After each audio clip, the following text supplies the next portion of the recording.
Hello everybody and welcome back to the second shelf and to another Books Weekly, my Sunday video in which I discuss books from the previous week. So that's either books that I've finished from the week before or books that I've read last week or a book that I've started last week. And the first book I want to talk to you about is the book that I finished from the week before, and that is Angela Flournoy, The Turner House. This was a buddy read for me. I read this together with Russell over at Ink and Paper Blog, and we both finished it this week. The book is set in Detroit in 2008 and revolves around a house, hence the Turner House, and the Turner family. We have the mother, Viola, who is now in her 80s. The father, Francis, had died already 20 years, almost 20 years previously, and the 13 children of the Turners. Now, the book is told from various perspectives of the children, focusing mainly on the oldest, Charles, called Chacha, and the youngest, called Lila. There are also other children in between from whose perspective the story is told, but the focus in 2008 is on Charles and Lila, the oldest and the youngest.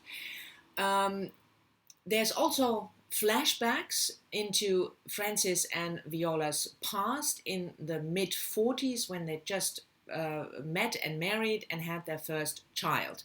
So there are two main timelines. The first is in 2008 and it's only within 3 weeks, and the other is in the mid-40s and is about a year long.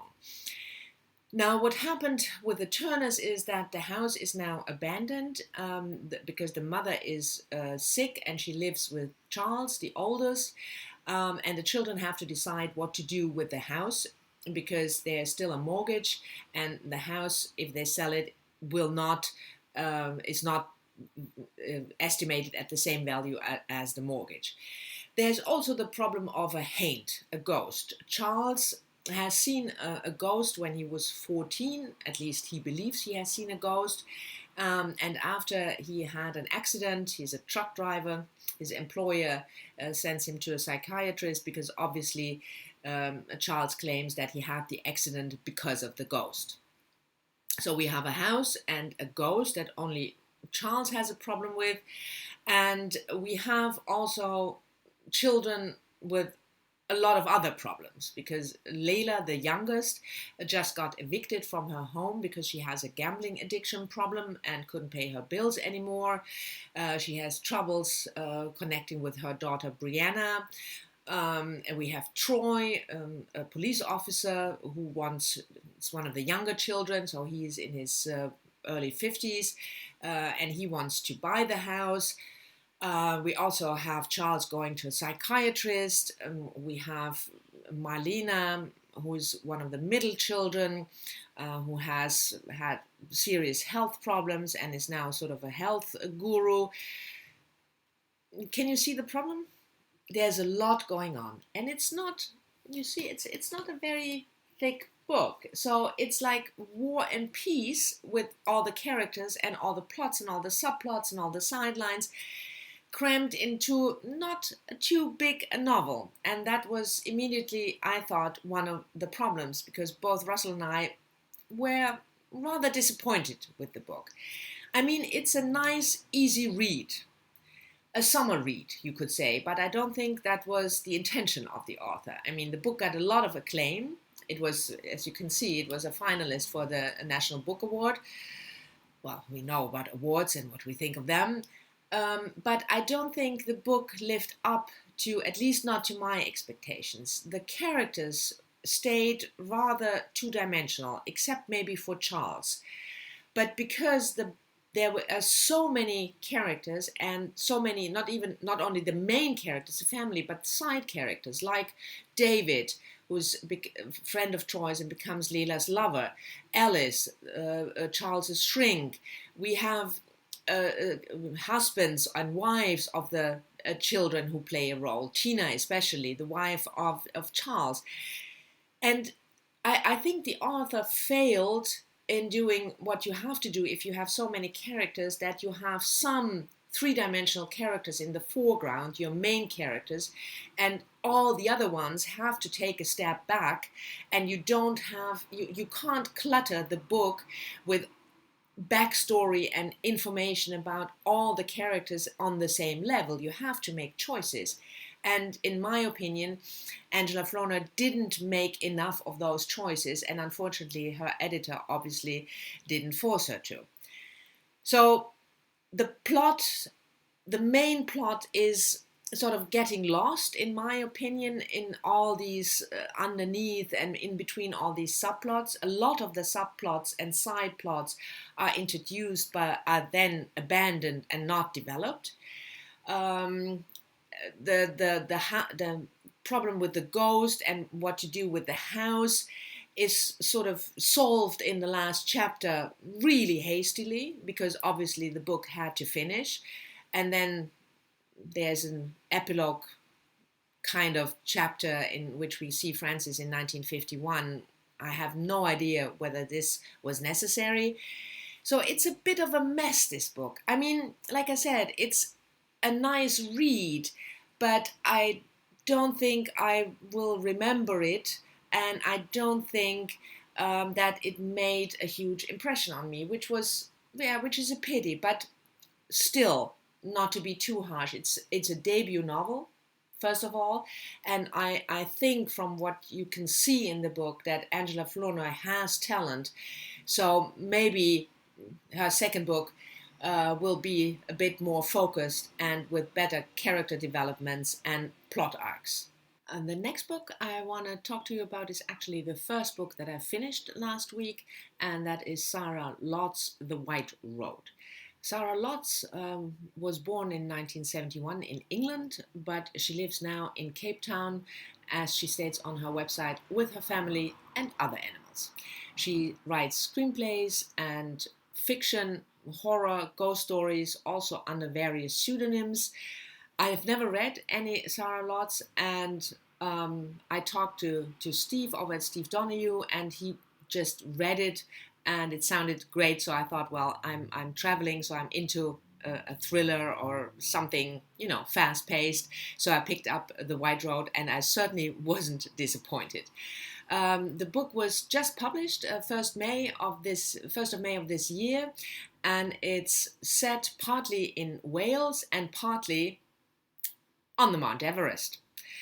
So we have Simon Newman, bit of a failure in life, who works in a cafe, but also runs a website together with his best friend Thierry, The Journey into the Dark Side. And Simon, these websites where the people do strange things or dangerous things and film themselves and then put it on the site.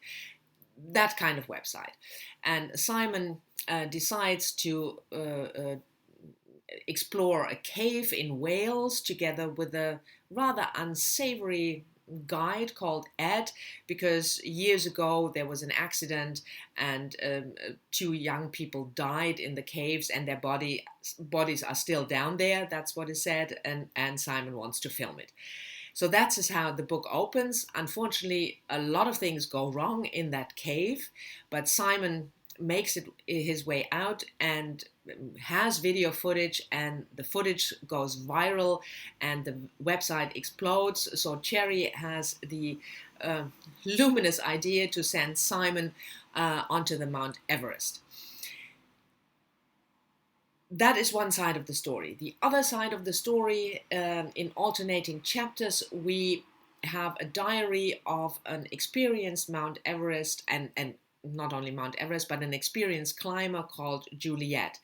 And she tells us about the difficulties when trying to climb to the summit of the Mount Everest.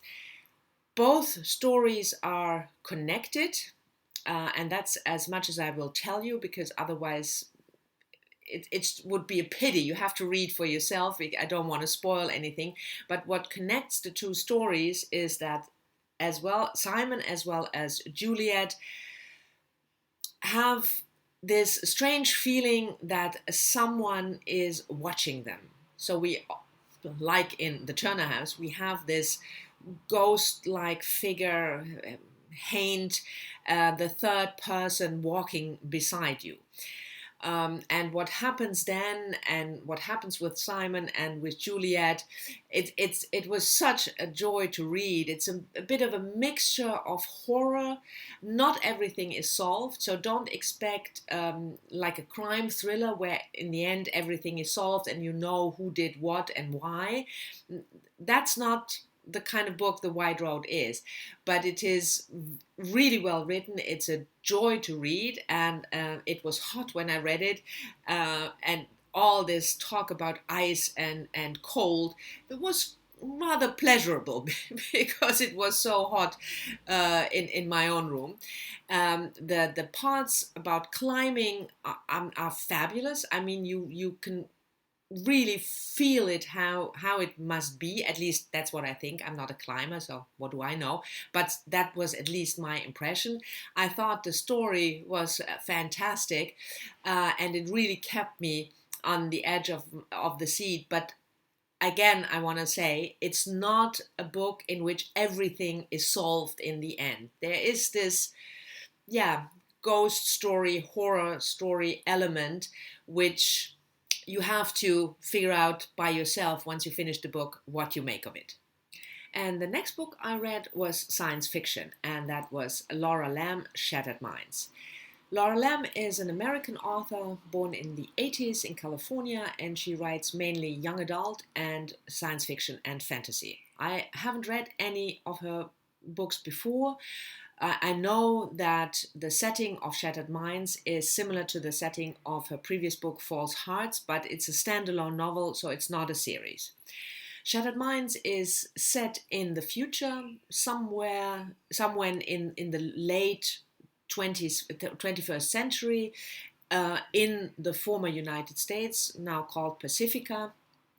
And the main character is Karina, a 30-something former neuroscientist, now living the life of a drug addict because something went wrong when her brain was mapped. We don't know exactly what in the beginning, and she is now a female Dexter, so to speak, because she has these these urges to kill people, and in order not to kill people, she uses a drug called Seal so that she can enter a dream world in which she can, fulfill her urges and kill people without actually being a danger to anyone. That's the start of the book, and then the book develops. Karina learns something about what might have happened to her, and she has to try to figure it out, and she gets help from a group of hackers called the Trust, and together they want to bring down the corporation who is behind all that, who is called Suicide. I read Suicide multiple times when I was reading the book. So the story is about Karina and her new friends, the Trust, trying to enter the corporation and find out what happened and solve the problem. I'm not going to say more than that on the plot because that would only give things away, but I really, really enjoyed the read. It's nothing, fantastically special, spectacular, but it's a really well-written, nicely done, fast-paced science fiction thriller. So if you are in the mood for something like that, like I was when I started the book, this is a perfect book to read. My only problem, quote unquote, was that of course there is a romance in the book, and I always think, man, no need for that. But it's only, a sideline, and it's not the main thing in the book. So I just read it and thought, well, I could have done without it, but it didn't spoil my fun of the book. So I thought Shattered Minds was a really fun read, and I guess I will try False Hearts, although I heard from Conrad over at 7 Days at Seas that he read it and he really disliked it, and I trust his judgment. But maybe with this book I will like it. I don't know. But Shattered Minds was a great book. And then I just want to very briefly, because I was rambling again in this video, I want to very briefly mention the book that I will start today, and that is Catherine Lacey, Nobody is Ever Missing. I don't know whether you can see the title like this, maybe. Yeah. Nobody is Ever Missing. Anyway, Catherine Lacey is a young American author, and this was her debut novel published in 2014. And for me, it was just a spontaneous buy. I saw her new book, The Answer, or The Answers, lying around, and next to it, her debut, and I picked it up, and I liked the story of a woman going missing and going on a strange journey, and I thought, well, I'm into ghosts and haunts and invisible thirds, so this might be the book for me. And I hope, Catherine Lacey, you are not gonna disappoint me. Anyway, I will start this book tonight, and I will report back, of course, next week. So this was it for this week's Books Weekly. Too long as always, rambly as always, no birds this time, and that is an advantage. But I hope you'll enjoyed it. Thank you very much for watching. Talk to me in the comments as always, and I'll see you again soon in my next video. Bye bye.